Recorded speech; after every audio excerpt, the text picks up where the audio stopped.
Bom, alunos do segundo ano, como vai? Tudo bem? Espero que sim. Vamos para mais uma aula de geografia dessa semana. Eu só gostaria de recapitular, né, para que a gente não fique tão perdido, porque na semana passada eu solicitei que vocês apenas pontuei lá na plataforma, né, para aqueles que estejam acessando ou estiveram acessando na semana passada, para que vocês postem, né, o trabalho que vocês precisam entregar na escola e uma vez pronto, uma vez feito, realizado esse trabalho, que vocês fotografem ele e coloquem aqui na plataforma para a gente poder estar monitorando também, né? Ao longo dessa apostila aí nesse bimestre, a gente começou na aula 1 com o processo de urbanização mundial e brasileiro, né? Essa grande mudança de população, migração do campo para a cidade, né, que a gente chama de êxodo rural, que aconteceu na Europa muito antes de ter acontecido aqui na América Latina, porque o nosso processo de industrialização foi tardio, foi posterior, e por conta disso também o nosso processo de urbanização se deu, sobretudo a partir dos anos de 1950. Né? Na aula 2 a gente falou sobre a hierarquia das cidades, né, que existem as metrópoles, as cidades que são maiores e que atraem a maior parte da população, porque dispõem de maiores universidades, hospitais, serviços. A gente acaba encontrando nas grandes cidades aquilo que a gente não encontra no interior, maior oferta de emprego, obviamente, né?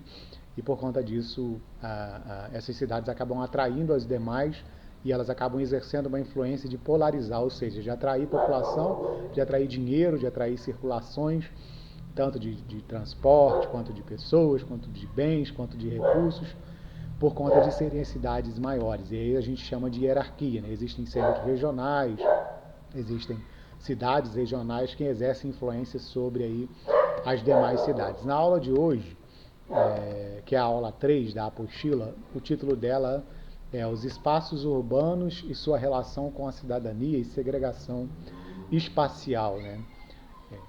Eu gosto sempre de levá-los a uma reflexão na qual vocês não fiquem pensando tudo de uma maneira só.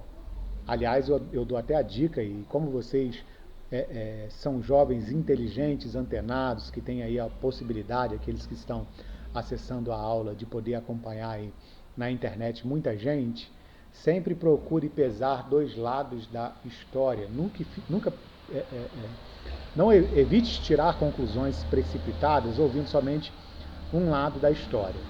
Porque a gente às vezes fica com o que a gente chama assim, de um olhar muito tendencioso, muito viciado, para acreditar que as coisas são somente daquele jeito que nos contam. Né? E não é para que a gente fique também nem revoltado, nem sendo aí um rebelde sem causa, mas para que a gente entenda que pode ser que existam duas formas de enxergar a mesma realidade. Né? O que a gente não pode negar de modo algum é que no Brasil, por exemplo, há uma imensa desigualdade social. E essa desigualdade social é muito visível no espaço. Né? É muito fácil de você perceber qual é o bairro onde moram as pessoas ricas e qual é o bairro onde moram as pessoas pobres. Isso é muito fácil, isso é muito identificável dentro do espaço urbano de uma forma específica. Então é muito perceptível que você consiga enxergar em qualquer lugar do Brasil e da América Latina que existam os bairros chiques, né? Onde as pessoas que possuem maior parte do capital morem, e os bairros onde as pessoas menos favorecidas, menos abastadas, possam habitar. Né? O que a gente não pode é achar que isso me fere, achar que isso é indigno. Eu acho que o que é indigno é não ter uma moradia, ou não ter uma moradia adequada, certo? Então, se eu moro numa palafita, num barraco de tábuas, pisando no esgoto, isso não é digno do ser humano. Então, isso deve me causar um sentimento de não revolta, né, mas um sentimento de que isso não é justo, de injustiça. Agora, que hajam separações, no mundo sempre vai haver pessoas com mais e com menos dinheiro, pessoas que vão habitar determinados bairros e outros que vão habitar outros. Mas que a gente não crie em nossa cabeça uma ideia de que todos sempre poderão morar juntos como num mundo de fantasia. Né?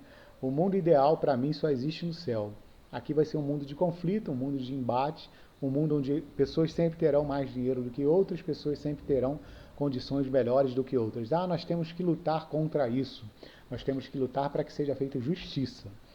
E se a gente entender que para ser feita justiça eu não tenho que simplesmente destruir o outro, mas tentar fazer com que todos se cooperem, todos colaborem, é o melhor caminho. Por isso que eu digo que eu acredito que isso só possa ser possível no céu, porque o ser humano ele tem muitos sentimentos, né, e muitas vontades que são muito egoístas, e é difícil de você ter esse tipo de sentimento de compartilhamento, de altruísmo que a gente chama, né, de tentar auxiliar a pessoa do outro. Porém, a gente tem que começar a imaginar o seguinte, olha só, o espaço urbano, o valor de um terreno, ele não leva em conta somente o fato de uma área estar degradada, mas por que aquela área está degradada? Porque aquele lugar ali, onde as pessoas mais pobres estão habitando, por que mesmo sendo numa área tão próxima ao centro, aquela área ficou desvalorizada? O que acontece? E aí, quando a gente fala desvalorizado, é o seguinte, se você vai comprar um terreno numa área próxima a Cracolândia, no Rio de Janeiro, certamente ali o imóvel, os terrenos são mais baratos, né? Existe um agente, e aí a gente precisa, nessa aula de hoje, ter conta o fundamental dessa aula é a gente saber quais são os agentes do espaço urbano, do espaço no sentido dos territórios, dos terrenos, né? O primeiro grande agente do espaço urbano é o Estado. Todo Estado, todos os estados, os 26 estados e o Distrito Federal, eles dispõem de áreas, eles possuem terrenos. Vou dar um exemplo para vocês, aqui em Cordeiro, Parque de Exposições, onde a gente vai ali na festa da exposição, em nome de Jesus, 2021 nós estaremos lá, né, para nos alegrar sem pandemia. Aquele espaço pertence à Secretaria Estadual de Agricultura. Então, toda aquela área, a área da Mata do Posto e mais uma outra área imensa, uma área gigantesca, pertence ao governo estadual.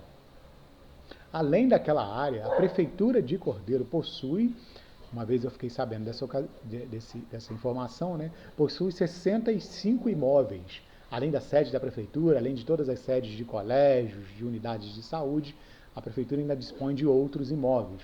Ou seja, o primeiro grande agente urbano é o Estado. Quando o Estado intervém, ele melhora, ou seja, ele valoriza uma determinada área ou ele desvaloriza. Como é que o Estado valoriza uma determinada área? Bom, se ali existe um pântano, existe uma área que está sendo ocupada pelas pessoas que são moradores de rua e tudo mais, o que ele faz lá? Ele cria, vamos dizer lá, constrói habitações populares, retira aquela população dali, já joga logo um asfalto, já melhora a infraestrutura, ilumina, imediatamente o terreno ou os terrenos em torno daquela área são valorizados. Então, todas as vezes que o Estado asfalta, pavimenta, ilumina, melhora a infraestrutura, ele valoriza uma área. Quer comprar um terreno num loteamento mais barato, compra no início do loteamento, quando ainda não há as ruas, não há pavimentação, não há iluminação. Tão logo essa infraestrutura chegue por parte do poder público, os terrenos vão aumentar de preço. Então, primeiro, quem valoriza é o Estado ou o poder público. O segundo agente eu acabei de falar, né? Quer comprar um terreno em uma área e comprar esse terreno de forma mais barata, ou seja, o segundo é o agente pessoa física ou pessoa jurídica. Eu, você ou uma empresa que vai lá e compra um terreno na expectativa de que ele se valorize.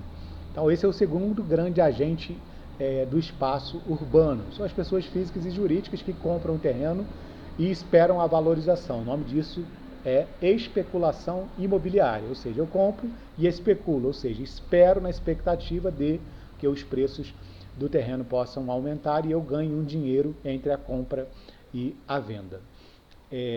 Há ainda no Brasil, né, um grande agente imobiliário, porque o Brasil tem um território muito grande, que são os proprietários das grandes fazendas, os que a gente chama de proprietários fundiários, né?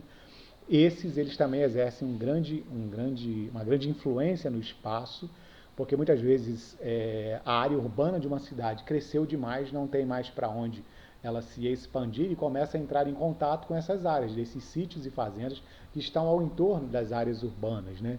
E aí, como ele é o proprietário da fazenda, se alguém quiser construir ali um condomínio de luxo, alguma coisa assim, vai precisar de pagar e pagar bem caro por um pedaço de terra. Então, os proprietários fundiários têm essa finalidade, né, de também valorizar ou desvalorizar o espaço urbano.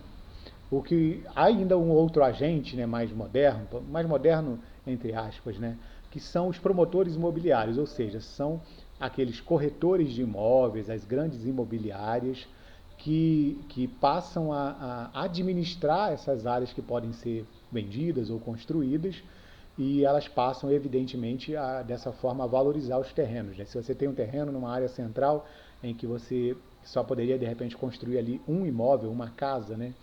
E, de repente, você vende para uma incorporadora que vai construir ali um prédio, essa incorporadora recebe o nome de promotor imobiliário, ou seja, ele vai fazer daquele único terreno vários apartamentos e assim você vai valorizar bastante aquela área, né? Essa que é a ideia, né? O que a gente precisa focar na aula de hoje é o seguinte: quem são esses agentes imobiliários?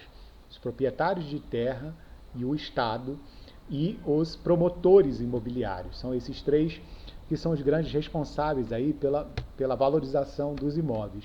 É bem verdade, como eu falei no início, que nem todos têm acesso a esses imóveis e por conta disso, esses espaços passam a ser ocupados, ou os espaços de periferia passam a ser ocupados por aqueles que não têm recurso para ocupar um imóvel legalizado, um imóvel mais seguro para a sua habitação e para a sua família, né? Eu só quero lembrar também o seguinte: é muito comum nas grandes metrópoles, nas grandes cidades, que as pessoas passem a ocupar as áreas próximas aos seus trabalhos.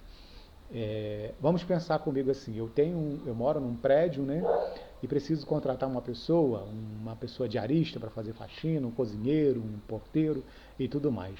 Se ele morar muito longe do trabalho, vai ser um tremendo transtorno para ele. Ele vai ter que acordar 3, 4 horas antes do horário de pegar no trabalho, principalmente pensando numa grande cidade, e chegar 3, 4 horas depois em casa que largou do trabalho. Então ele praticamente só dorme em casa para voltar ao trabalho.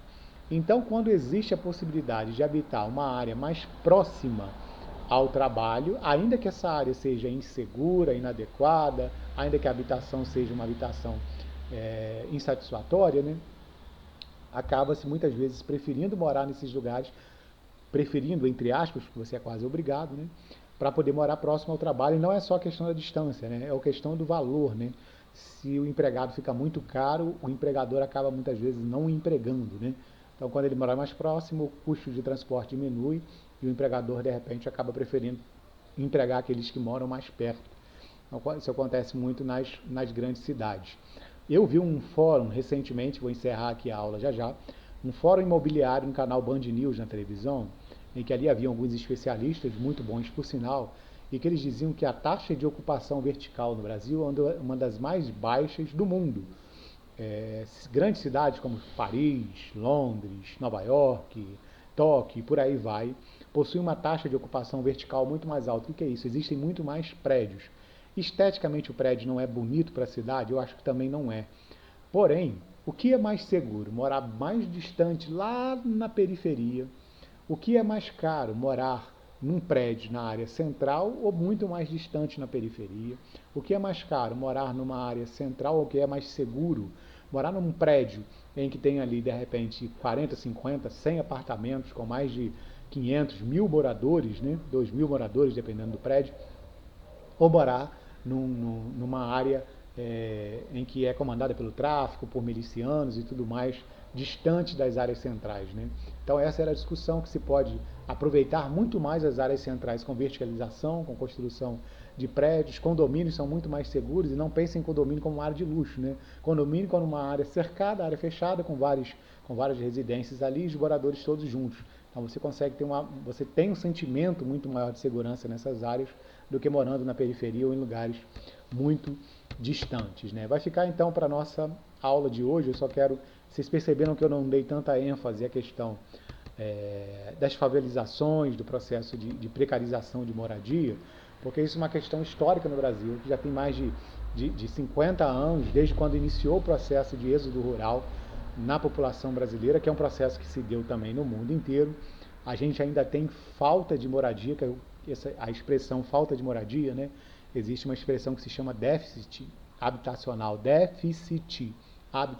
né? Desculpe a maneira de soletrar, mas é uma forma é uma expressão que é utilizada para dizer que falta moradia para todos aqueles que precisam de ter uma moradia, né? No Brasil estima-se que esse número seja aí de mais ou menos 20 milhões de pessoas que precisam, que necessitam de uma moradia e não tem, mas não é uma solução fácil de ser encontrada, né? A gente construir uma moradia segura não é barato, mesmo que seja em larga escala, e alguém precisa pagar por isso, né? Quando a gente vai construir uma moradia para alguém que não tem condição de ter, a gente precisa lembrar que isso é fruto do dinheiro do imposto que todos nós pagamos, e para retirar esse déficit todos nós precisamos pagar.